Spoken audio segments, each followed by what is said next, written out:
So hello guys, no? Stock review ulit tayo, July 5. So unang araw ng ating trading. So ating review ng mga stocks. So pinakauna muna ang ating index, si PSEI, then si SSP, IMI, now MY, DMC, SCC at si GMA7. So bago tayo dumako sa ating mga reviewin, magbalita muna tayo. So ating unang balita from Business World. Inflation likely to ease still above goal. So basahin lang natin. Inflation in June likely to breach the Philippine Central Bank's target for the 6th straight month, though slower due to improving food supply and falling transport prices, analysts said. So bukas daw lalabas yung ating result sa ating inflation rate. So ang pinamataas na expectation ng ating mga analyst ay 4.7%. So ang pinakamababa naman ay 4.0. So bukas kung lalabas man yung, siguro mas maganda tayo magstay pa rin sa pinakagitna, which is 4.4, kasi sa pandemic pa rin tayo. Then ang baba pa rin ating interest rate sa pagpapahiram ng pera sa ating mga tao. So we expect pa rin na magkaroon tayo ng flat. Ayun, kasi eventually naman kapag nag-reopen naman yung ating economy, is babalik ulit yung mga interest rate na medyo malaki. So siguro dun yung factor para bumaba din yung ating inflation. So ating next news, si PSE to continue delisting suspended companies. So the Philippine Stock Exchange will continue delisting companies that have been suspended and have been not trading for some time. So good news to para sa ating mga traders and investors, dahil nagkakaroon tayo ng security. Kasi yung mga companies talaga yung ibang companies talaga may pagkukulang, so hindi sila nagpapasa ng mga requirements. So dapat lang magkaroon sila ng karampatang na delisting para din magkaroon ng compensation yung mga traders natin tsaka investors, yung mga naipit na pera din sa company nila. Ayun. So good news to for PSE. So ating next news, ating nakalap na chismis sa Instagram. So SFA Semicon bags for $50 million contract to produce memory chips. So basahin lang natin. The Clark-based SFA Semicon Philippines has inked a contract renewal which is worth more than double for its current assets. So hindi lang si SFA yung nagkaroon ng spike in prices, pati si IMI, kasi rin siya semiconductor manufacturing din siya. So mag-chart na tayo nang silipin natin kung anong nangyari kay SFA. So wait, COVID cases pa lang muna tayo. So ngayong araw napagtala tayo ng kaso na 5,392 na bagong kaso. So ating bagong gumaling 6,477, at ang bagong namatay is 43. So goods pa rin to kasi nasa 51,000 level pa rin tayo. So nakakontrol pa rin kahit paano ng government. So yun. So ating PSEI nag-close sa green. So nag-close tayo sa 7,036 level, or 34.12 points, or 0.49%. So ating value turnover, bilangin natin 4.3 plus total block sales at 300 million. So 4.5 billion, medyo mababa ang ating value turnover. So ating all sectors, most ng ating sectors is nag-close naman si green. So ang hindi lang nag-close sa green ay si banking and financial. Ayun. Kung silipin natin ng ating net foreign buying or selling. So for July 5, ang net foreign selling natin is maliit lang to. So negative 82.10 million. So mababa lang. So mag-chart na tayo.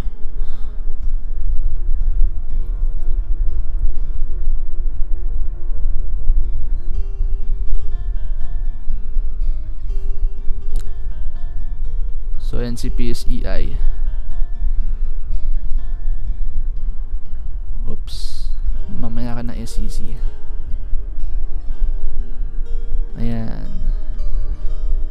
ang ating market nag-close nga sa 7,000 ulit. Hindi na siya nag-retest sa kanyang previous na breakout. Tapos ang next ating resistance ay ito.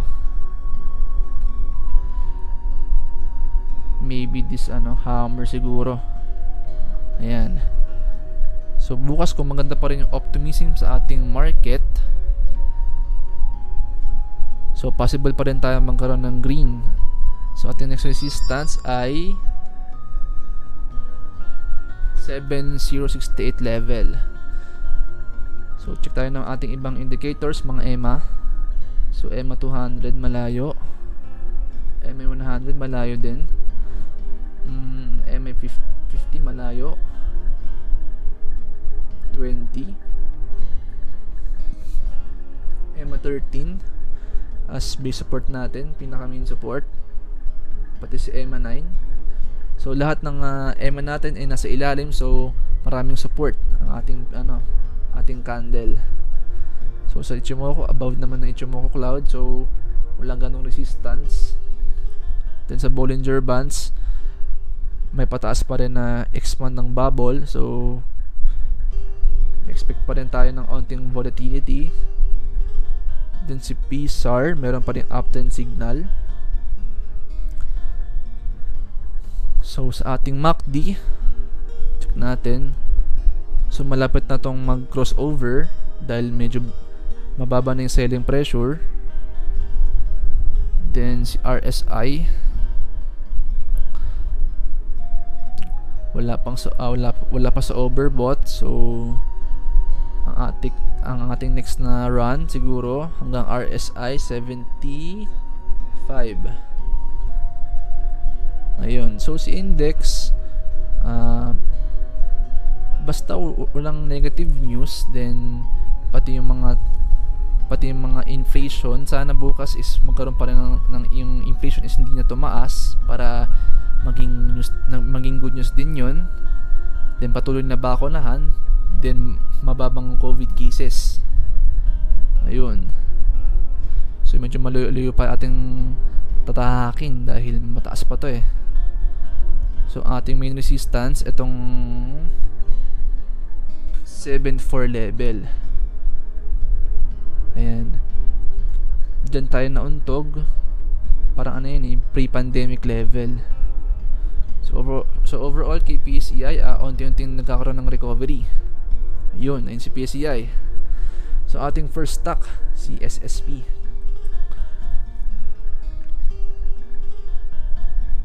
Yung balita naman kay SSP doon sa bilyonaryo, wala pang lumabas na disclosure sa mismong company tungkol dun sa kanilang kontrata. So kaya siguro nagkaroon to ng parang rejection. Check natin sa lower time frame. Ayan, nung umaga, nung pagka-opening pa lang, nagkaroon ng gap up. So nagkaroon ng small run. So ang pinaka-high niya ito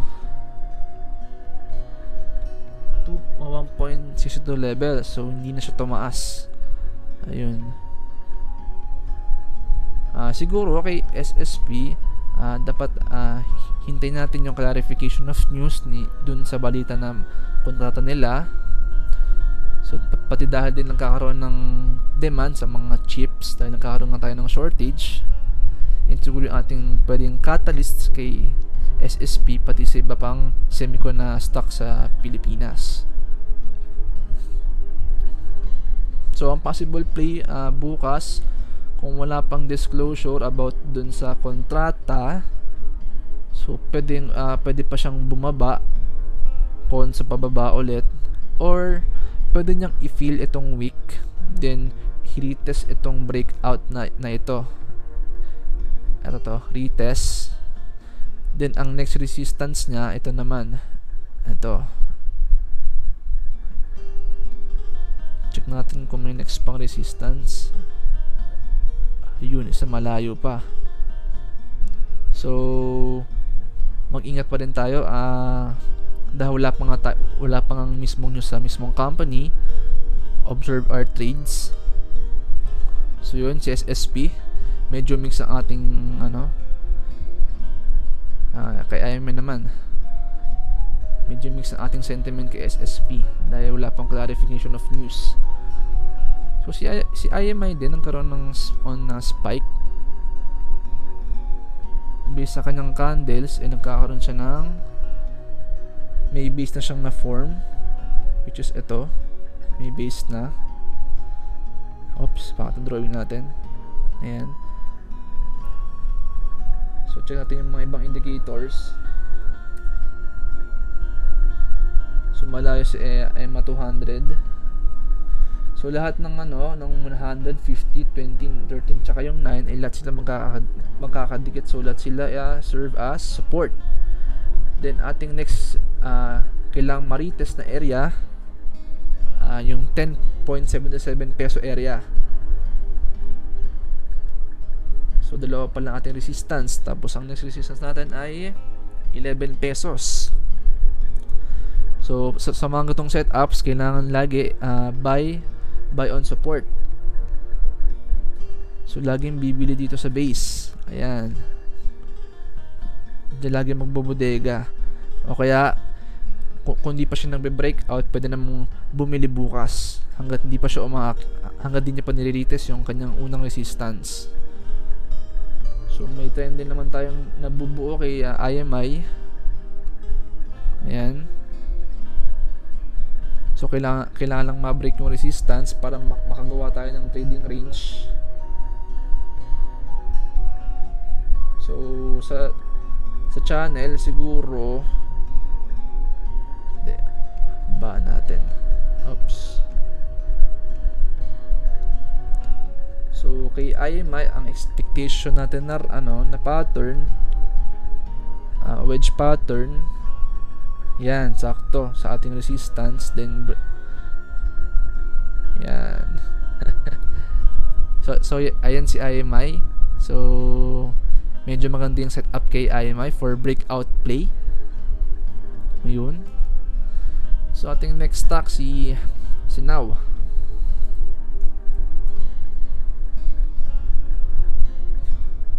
Si Now naman, meron siyang downtrend channel. Check natin yung mga indicators. So si 200, so 100. So nag-close yung price niya under ng EMA 100. Tapos ang support natin is si EMA 50. Check natin bukas kung hindi siya mag-gap down dahil long red to. Kaya siya naging long red dahil naglabas to ng disclosure about sa backdoor listing ata, or bumili ata ng shares yung mismong Now. Hindi ako sure, pero ganun yung balita. So sa Ichimoku naman, so bumalik sa cloud, so medyo nagkaroon ng resistance. So Bollinger,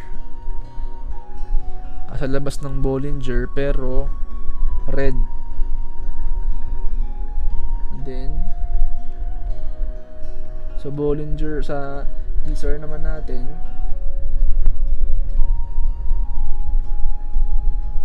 signal na ba sa teaser natin?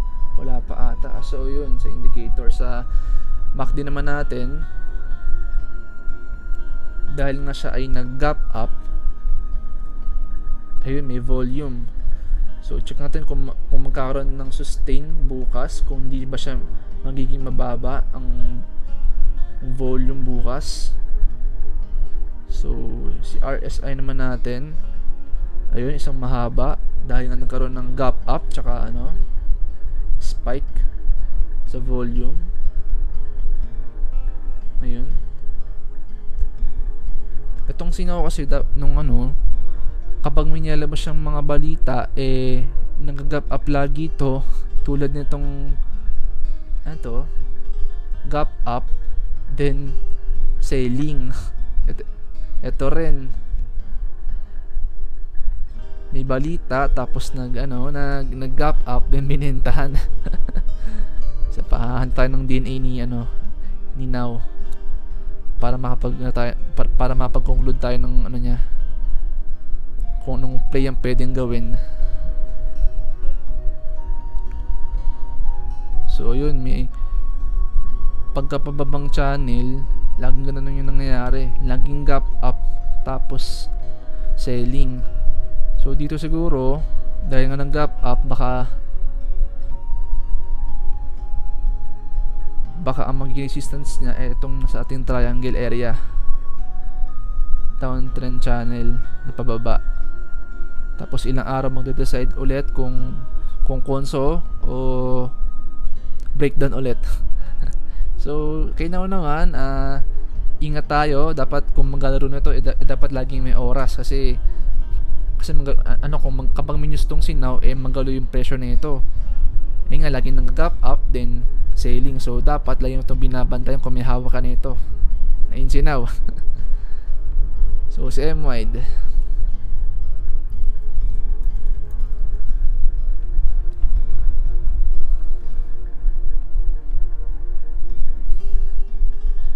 naman nagkaroon na ng breakout, na break na yung kanyang resistance na previous high. Ito, yan. So kailangan niyang i-retest itong malapit na resistance na 7.30. So check natin yung ibang indicators. Ayan si EMA 200. Ayun. So ayan pa yung isang mabigat na resistance kasi halos ilang buwan nang nasa ilalim yung price sa EMA 200. So ito yung medyo matibay na resistance, EMA 200. So ibang natin, EMA 100 malayo. So malayo ibang EMA, so lahat sila support bukod lang sa EMA 200. So sana tayo ibang indicators naman sa Ichimoku kasi babaw. So medyo magaan ang resistance. So Bollinger may na pa rin, may upward volatility pa rin. Tapos si PSAR,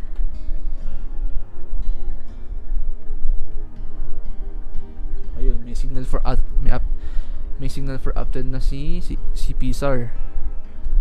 So sa ating MACD, so may volume pa naman, above average pa rin yung volume. Ayun, nag-cross na si MACD. So check natin kung masustain yung momentum niya, kung magkakaroon pa rin ng buying volume. So RSI, ayun. So parang niretest na tong kanyang previous na high na RSI 68. So bukas tingnan natin kung mabe-break yan para makapag tayo sa oversold. Ayan. So kay M-wide naman kasi maganda yung outlook kay M-wide kasi marami siyang project, pati yung kanyang 100 billion na isisecure na project ngayong taon. So yung catalyst na M-wide. So like kong sinasabi, always bibili sa support lagi dito. Kasi kung mauntog to, tapos medyo 5% na yung kung gayahin itong DNA dito na nauntog sa resistance, sell na. Pero kung maganda naman kung mag-open naman siya sa taas, then magkakaroon ng volume, yun, hold. So may 10 naman tong si M-wide may 10 channel naman si M-wide, so kaya maraming support. So yun si M-wide. Si DMC,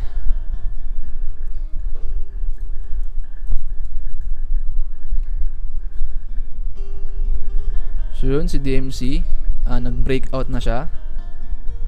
So hindi siya nag-retest, so nag-breakout na siya sa previous high niya. Ayan. So last ko po ito nilitibis si DMC na uptrend. So check natin yung mga EMA natin. So malayo ating mga EMA. So lahat ng EMA support. Ayan, pati Ichimoku. Si Bollinger naman natin, may volatility pa sa naman PSAR. Ayun, kakasignal pa lang ng dalawa. So we expect baka umakyat pa to dahil kakasignal pa lang ni PSAR. Ayan. Yan siguro yung magiging drawing niya ni PSAR.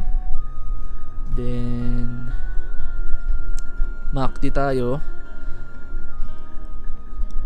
Ayan, sa MACD solid yung kanyang buying volume, doble. So wala pang sense of weakness. Ating RSI overbought pero may lakas pa rin dahil na-break na yung kanyang RSI 17 resistance. So ating next na aabangan na resistance sa RSI. So yung umapak na to sa RSI 81 ay nagkaroon na ng selling pressure. Check tayo ng ibang ito RSI 76 ito. So hindi pa. Basta watch out na lang sa RSI 80 tsaka ito yung next ng RSI 84. Basta kapag umapak ng RSI 81 sell na o kaya dito sa isa kasi prone siya for kasi dalawang beses na retest yung RSI RSI 81 so hindi niya na break, so nag breakdown na, so baka ganun yung mangyayari, hindi natin masabi pero may possible na mangyari yon. So beware na lang sa ating pagtitrade. So ayun yung next resistance natin na 7.19. So kung still bullish pa rin hanggang bukas yung ating mga traders kay DMC, check natin yung ating pwedeng mag-gain dito kung sakaling may papasok pa. Kung ang entry natin ay sa mismong close ngayon, sa first resistance natin ay 4%. Ayan, 4.56. Then next, then yan 17% ang ating expect na pwedeng maano kay DMC. So always handle your risk. Ayun. Ayan si DMC. Solid pa rin. So si SEC. So si DMC pati si SEC may may pagkakaparehas ng galaw ng chart. So yun. So EMA 200 natin medyo malayo. Ayan. So lahat ng EMA din is support, malayo lahat, nasa ilalim. So lahat sila as a support. Ichimoku din nasa ilalim. Bollinger Bands, so asa taas pa rin. So malakas pa yung volatility. Si PSAR naman natin, so may uptrend channel pa rin, may uptrend signal pa rin. Then si MACD may volume pa rin. Ayun, double yung volume, wala pang sense of weakness. Then si RSI, ang ating nakita na next na resistance na sa RSI 87. So kay SEC baka expect natin magkaroon pa to ng dalawang red candle kasi ito yung kanyang resistance, ito ata yung yung gap daw na yung may gap. Alam ko banda yun dito. Ayan, ito yung gap area Ayan. Ayan yung possible na pwedeng i-test. So kung magkakaroon tayo ulit ng dalawang candle run hanggang doon sa next resistance natin, baka upside natin 11%. So yun. So continuous pa rin yung volume, though mayroong paghina pero above average pa rin yung volume. So ayun si SEC, so malakas pa rin demand kay SEC. So always handle your trades, guys. Sa ating last stock, si GMA7.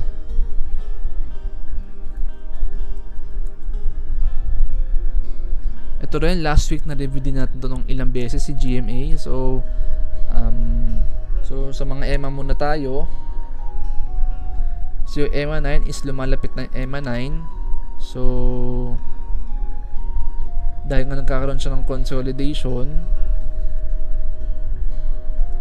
natin ibang indicators. Ichimoku nasa ilalim din. Then Bollinger, flat lang. So walang ganung volatility na nangyari. So sa PSAR naman, uptrend pa rin pero malapit na siya. Dapat kasi kung sa PSAR dapat ang candle na to next bukas, kaya dapat to medyo mataas sa previous candle para magkaroon pa rin ng uptrend movement. Kasi possible kung di niya kung di siya magkakaroon ng higher open, baka magkaroon sa PSAR is short term na channel. Ayan. So next tayo sa MACD naman tayo. Ayun, sa MACD, ito yung sinasabi natin na nagkakaroon na siya ng weakness sa volume. Ayan, bababa na, downtrend. So expect na natin mag-crossover to ngayong week. Crossover dahil nga para sa akin is ang nakikita ko is short term na downtrend, siguro ganyan, bago ulit mag-crossover. Ayan. Ayan. So intact pa rin yung ating trendline KGMA. Ayan, intact pa rin. So this week malalaman natin kung saan siya papunta, kung consolidation or kanon siya ng onting breakdown, dahil yung kanyang mga RSI ay nasa oversold pa rin. So kumbaga mainit pa rin yung kanyang lakas. So ayun, overbought pa rin. So ngayong week ba magpapahinga muna ba ito? Magkukonso sa oversold area na 70 bago ulit umakyat, or magkakaroon tayo ng short term na downtrend, then konso tayo ulit dito sa parting ito sa support, dahil ito may support dito na dalawa, medyo matibay. Ayan. So expect tayo ng so dalawa yung pwede mangyari nga, konso sa oversold, then run up ulit, or downward bias tapos konso ulit sa mas mababang RSI. Ayan. So ako kay GMA, siguro based sa indicators, bukas kung yung candle niya is hindi magkakaroon ng higher open, siguro hindi ko siya papasukin kasi lahat ng indicators lahat nagkakaroon na ng weakness, yung MACD, RSI, pati yung PSAR. So parang nagbibigay na siya ng signal for short term. Ayun si GMA7, no?